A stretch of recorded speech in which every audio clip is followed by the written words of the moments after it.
So the homework you got on Tuesday, I changed it to Tuesday. So it was on Sunday. I changed it to Tuesday night because I missed Monday. So we already did that one.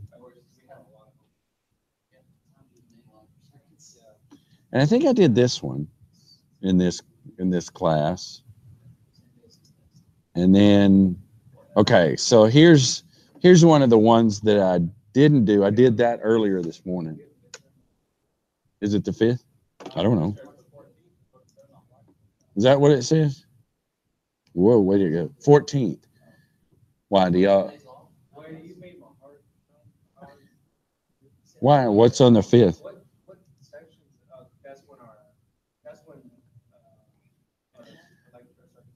Okay, and then so I told the other class this, and I tell you guys too. I'm gonna do the same thing, both of you.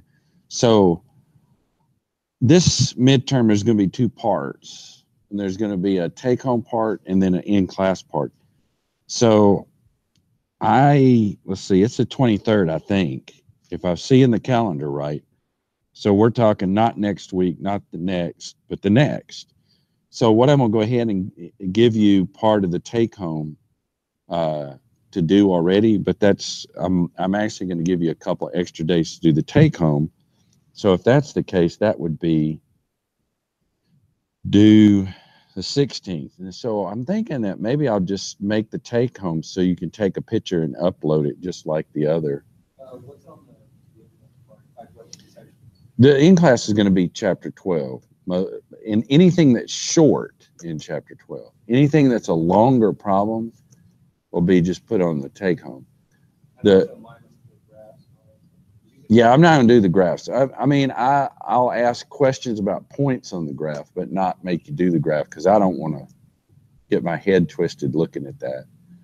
So I'll ask questions on that. So the test itself in class isn't, it probably would take 30 to 40 minutes. And it's going to be nothing that's a long, stringy problem. Like, for example, this one that I was going to talk, that one, if I did that, it'd be part of the take-home. Because, if you're taking derivatives of a bunch of stuff, first of all, it's not really fair because one person can have one really fancy calculator, somebody else cannot. So if I make it in a take-home version, you can go to the library and find a MATLAB seat and basically do it, which is what I did right here. I think if I did a history, this I'd find, well, that was 2 sessions ago, but I solved part of this using MATLAB. So anything like that, I'm just going to send home. I'll put it on the Blackboard and put an upload location. It'll count for part of it, and then the in-class will be little short poppets. Well, together they'll be, add them together, they're worth the. Oh yeah, but like, well, but you sure you want that? Sometimes those are not. I don't know. Sometimes those are not. We can work together. Sometimes you don't want things like that, I remember doing convection heat transfer in my graduate thing. Everything was take home, and you spent about 5 hours a day every day on it the whole semester. So sometimes you don't want those, but that's what I'm gonna do, and that way this the 14th test, that's when the in-class part is, but I'll need to put another uploads part right here or something under this. What was it? Do you know if your grader's got any versus on credit? That's a good question. I do not know. Let me see. Let's see if I bring it up. Let's see. Oh, I know. Needs grading.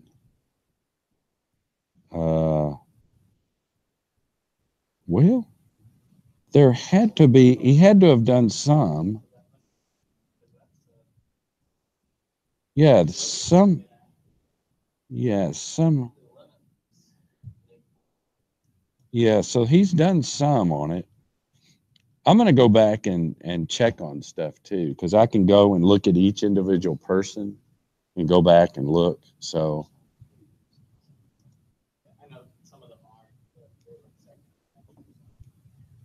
So I have like really long work shifts over the weekend. Uh-huh. This weekend, but I told you this before. Uh-huh. I took your advice and I turned in A part. like 5 out of the 13 because I didn't have enough time to do anything. Uh-huh. So I turned in the 5. Do I have to wait for him to grade those before I submit the rest? No, you don't. Submit the rest when I get them. Yeah, just submit it. Go ahead and submit them. I will see. All of this is when you look at so like you saw the people's name. If I click a person's name and then click the assignment, it'll show me every submittal. So I can go back and say, okay, the original ones was submitted there. I can look at the last one and go back. So I'm going to basically check over what he does. I submitted mine at 12:06. I saw that. Why'd you do that? I forgot. Like he reminded me like 3 times per day, and then I was like, I looked at the time and I was like, I should have turned that in. And then I turned it in and like, well, whatever happened. I know. I did see that though. I saw that and I was like, oh man. The only thing I could think of is I was like, did he fall asleep and then woke up and then I was doing other stuff. yeah. There's something I have to turn in. I don't know what it is. Yeah, that's the other thing too. These computers don't behave the way you want them to. Here's the thing though, like daylight savings really early. So I was like, Oh, that's a good one. Well, wait a minute. That's the spring forward. That would make it worse. No, I'm talking about the whole year. Oh, the whole year. Oh, okay. That's what happens when you look. Oh, okay. Okay, so here, let's look at this. So, okay, so this one seems awful, but there's a catch to it. And I didn't do all of it, but I started setting it up. So he tells you the angle, and he measures the angle from this. So this is a little bit odd. So this wheel is rotating around, and it's got a spring. So effectively, you could say it's a cam. He really doesn't need this outer ring. If this spring is tight enough, it's going to push the wheel against that. So that's okay. So he says at 2/3 pi, which I'm assuming that this is 2 pi over 3. I would be surprised if it was 2 over 3 pi. I would really be surprised at that. But I would have written the problem a little bit different. He says theta dots that, theta double dots that, which basically helps you out a lot. He tells you this. It's okay that he tells you that, but you don't need that specifically, because if you look at the velocity and where these go and the acceleration, there's never really a term for that. Then what he does is he does this to you. He basically doesn't give it to you r as a function of time. He gives it to you as a function of theta. So you break it apart. You do the differentiation, I almost said integral. You do the differentiation there. He gives you this 10 and 50 square root of theta, which that theta is annoying. The square root of theta is annoying because it gets carried along this way. So when you do that, you come back at it and you end up with this term. Now, the theta dot came from right here, and it got put in right here. And then if you put theta in there, r dot is that. So you got the value there. Then you do it again. And I didn't complete this, but I said, okay, now you take the derivative of this junk. Well, this one you have to break apart. So you take the time derivative of this one times that one plus that one times the time derivative of that one. So I'm marking this thing all up. So that's what you end up with there, and it's a mess. And I started thinking, well, I'll just leave that to you to figure out. And then you'll get a number right here. So you'll get a number here, you'll get a number here, you'll get a number everywhere.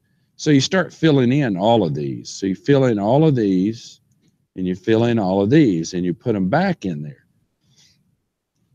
And this is, so this is here. I'd say this is not true. Here in the class, I said, what happened if I put in all the numbers and I got 2 and 3?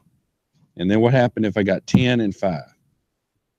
And what would be the answer? And then it turns out it says determine the magnitude and the velocity of the rod. And this is actually determining the magnitude and the velocity of a point painted on the. So this thing can have a velocity perfectly perpendicular. If it, in other words, let's say this, let's say it was a perfect circle spinning around and around and around. Then the velocity of this rod, it doesn't exist. There is no velocity of that rod. And the reason being is because there, in that perfect circle, the r dot doesn't exist. So it turns out that what he is asking you is for only the r component. It's like a cam. That's the way a cam operates. And I tried to draw that. It looks really ugly. So here, try it again. So in other words, okay, so you got a cam like this. It's spinning around, and you got a funny little roller, and just like the other thing, has a spring, and it's following this cam. Well, the point on this, you paint this point, and it could have a velocity moving like that or whatever, but the only velocity you have is if the cam moved up and down, or their r dot was equal to some number there. And that's going to be the velocity of this object. Likewise, the acceleration is the same thing. The theta, you know, in other words, here, I'll zoom in. That's a better idea. Ooh, and it looks ugly that way. Well, okay. So say you had, here's your camshaft, weird looking thing. So as this is rotating past this spot, what's happening is the R may dip down. If the R dips down like it does, then this follower is going to follow it. And so, in fact, the acceleration in this direction is only associated with the acceleration in the UR direction, not the U theta. And so all you're doing is plucking out that one term there. And I don't know what the answer is. And the funny thing is I put that in there, and then I noticed it has that, so you can't find it in the back of the book anyway. So that's the joy of that one. We talked about this one. This was the guy. This one's better than the other one, but both of these problems are about the same. Let's see. Yeah, that problem where the guy's in a boat. This problem, wait a minute. Okay. This problem where the guy's swimming. Is that what the name of it? It is this Ethan. Watch this here. Let's see what it does. It changed it to redirectors. Booth 3 Ethan. Booth 3. But if you put this in, then it takes that one. See, it automatically will take whatever you title it.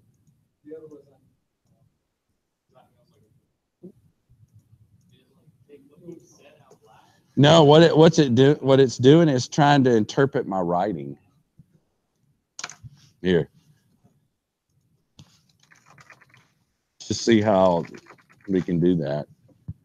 See if but you got to be careful. It might blow up the software. But it took it just like that. Now people are going to be very confused at what this means. See, I put the HW2 there. That's okay. It's good to confuse people.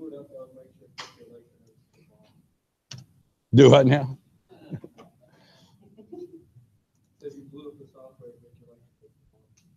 There you go. So on this one, where did it go? Was it that one? It was this one. Yeah, so this one is kind of weird. It's who's looking at what. So this guy standing here is looking out there, and he sees the man swimming along, but he also sees the water. Now he can in his mind subtract them, but this is what the man sees. The man is able to swim, I think it said 5. No, 4 feet per second in still water. So this has to be a magnitude of 4. The water is pushing him down this way at 2 in the X. I set the X up this way and the Y that way. And it turns out, in order for him to leave A and swim to B, this, which is this, he has to follow that path. So that little marker symbol is in the way, which should be the velocity of the guy. Okay. Yeah, so this is the actual velocity of the guy, which actually he said 4, didn't he?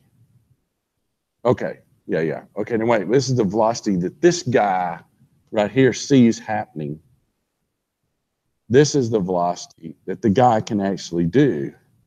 The cosine is like the same setup he had before. He has to swim like he can't swim straight across, because if he swam straight across, the water would push him and he'd miss his spot.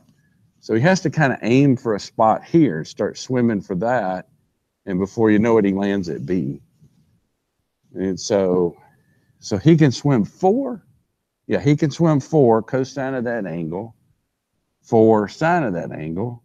So the cosine would be what he's going that way. The sine would be him going across the river.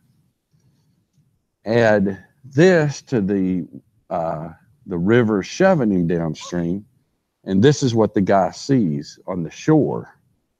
And it turns out you can split them, take the I out, take the J out, and I think I just stopped and didn't really want it. You can solve for both VM and theta. I just stopped. I didn't go any further. And then I recognized, boy, it sure did seem familiar. And it was because it was familiar. It wasn't that one. It was this one. It was the same thing. It's just that instead of a guy, it was a boat. Instead of 30, 40, it was 25 and 50. So this was a funny angle, which is why I had to draw a vector from here straight to there and make it a unit vector, because that's what the other one was as well. So this equation is the same as the other. It's just moving, instead of 30 and 40, it's 25 and 50. And it's still the same thing here. 5 of the other one, he could only go 2, I think. No, he could go 4. This one, he can go 5. So the equations are exactly the same. Even that is the same. It was 2 here and it was 2 on the other problem. I do not know why I put both of these on there. So now I feel obligated to put something like that on the test. So, okay, here's a nasty one. This was one of the ones I did earlier. This was a rope length one. So the way it starts, or the way you start here, first thing you do is you recognize, okay, so he says the rope is being drug along this thing. Says the roller is moving upwards at 3. So this thing's going up at 3, has acceleration of 4 when it's that. Determine the velocity and acceleration of the block B at this instant, and that instant is when it's at 4. So what you do is you take the rope length is this part plus that part, plus the little part that's hanging over the pulley, this part, and then that part. So if you look at it, it's 3 squared plus SA squared. Now I know that's 4, but it's also variable as this moves up and down. So it has to be carried as a variable, because if you think about it, if you move this one changes. So in a general form, it has to look with 2 variables there. Then you have to take the time derivative. Time derivative of that is this. Time derivative of that is nothing. This is the time derivative of that. This is the part that's annoying. So if you're looking at this, you got to take the time derivative of that thing when only that thing is a time derivative. And this is a constant. And so you got to take the derivative, and the way you do it, it must be off the page.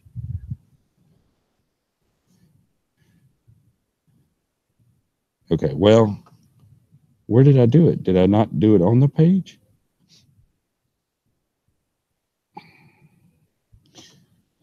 I must have. Where did I do it at? Well, anyway, maybe I. Well, oh, here it is down here. Okay, so time derivative of this mess with respect to time is equal to that, which actually, if you want, oh, come on.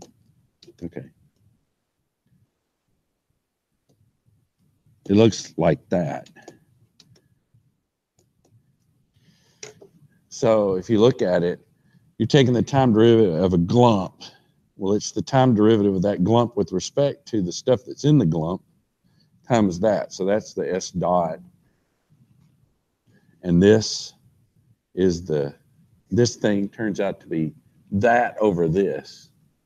So you get that thing. Well, okay, so this means the velocity of, if you put in the position and the velocity of SA, you'd get the velocity SB. And then I was like, okay, we're good with that. Take this derivative again, take the derivative of this junk again. And then I just stopped and said, I don't want to. You guys can do it. But what you'll have to do is sort of break it apart again. And one way to do it is to break it apart with this. In other words, I guess one way, probably the easiest way, I don't know what the easiest way to do it. Here. If you did it and broke it into two chunks like this, SA over square root of 9 plus SA squared times SA dot with respect to time. What you do, take the time derivative of that glump and then the time derivative of that one. Well, the time derivative of that one's pretty easy. So what you do, SA dot times D, SA itself over 9 plus SA squared. And instead of doing it with respect to time, you do it with respect to SA and DSA D time. So this is part of it, plus SA over square root of 9 plus SA squared times the time derivative of SA dot with respect to time. So this is like the product rule plus the chain rule together. Does that make sense? So what I did is I treated this as a glump, and it actually should be partial of this glump with respect to time. But I don't have that as a function of time, so I have to do it this way and then this way. So I'll get another S dot to add back to this S dot to make it SA dot squared plus that.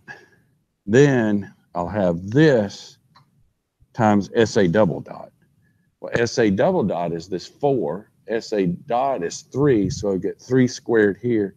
I'll have to fill out all this junk, and then you can get the acceleration. So it is, but it's not bad. I mean, and if I gave you anything like that, it'd definitely be on take home, and it would be massively enjoyable, I'm sure. So.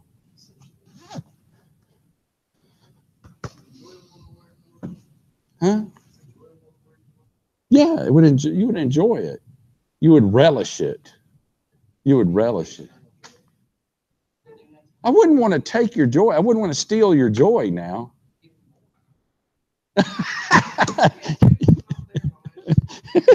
What? What? You're not joyful? Oh, come on. I can see it in your face. Oh. Okay, did we talk about this? I think we did this one. This one was deceptively easy. The picture made you feel as though it was worse than it was. I thought it was worse than it was until I started looking at it, and I thought, oh, geez, the green line never changes because this is bolted to the wall, goes down, up and over, and this way. So this green part never changes because the thing doesn't move this way. So I was like, oh, geez, the green is all there. Now I only have 2 SCs and 2 SFs. Well, that's kind of boring. So, and then not only that, do I? No, I didn't. I was kind of very disappointed. So there's nothing I could do, but it's already on the page. I'm not going to change. Not only that, there's no real, I mean, if you think about it from statics, if that's 1,000 pounds, then the tension's 500. You didn't get much out of it. You could put a couple of other loops on it and you could get less tension in the line. So I was kind of disappointed in that. A lot of extra work. They built this thing and put a hydraulic line. They did all this, but it's a waste of time. So this is supposing that they actually built this thing. Okay, I did that one. What about this? That's the guy on the shoreline. Oh, this one I did in class. So if you go look, wait a minute. Why is it not going? Okay, wait. So if you go back and you go look, there'll be a problem here. Oh, I thought I named it homework. Did I not? I bet that's it. Nope. That? Nope. That one? Nope. This one? That one? This one? Come on. Where is it?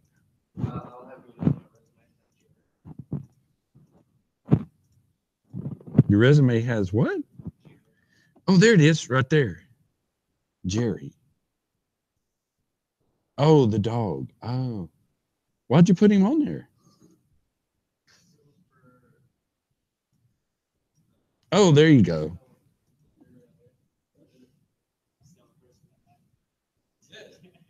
That was me telling them only submit this to Karen. Oh, there you go. Well, if you're going to do that, you should Submit it to a person. Yeah, submit it to a person, and then before you do that, dribble some sort of beef extract on it. Well, I don't want him to eat the paper. I just want him to rip it up. Oh, well, it'd be the same thing. There's no catnip for dogs, so. Oh. Well, it's paper is made of fiber, so it'll be fine. So this one, I think we did. So I think we've done them all. So.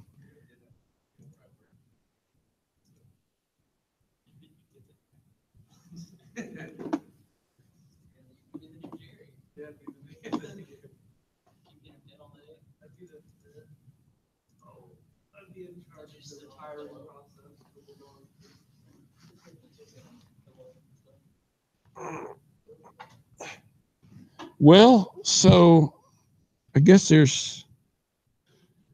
what we'll do is I was telling, well, you were here when I was telling them, oh, here, I'll stop this thing. I'll go back and stop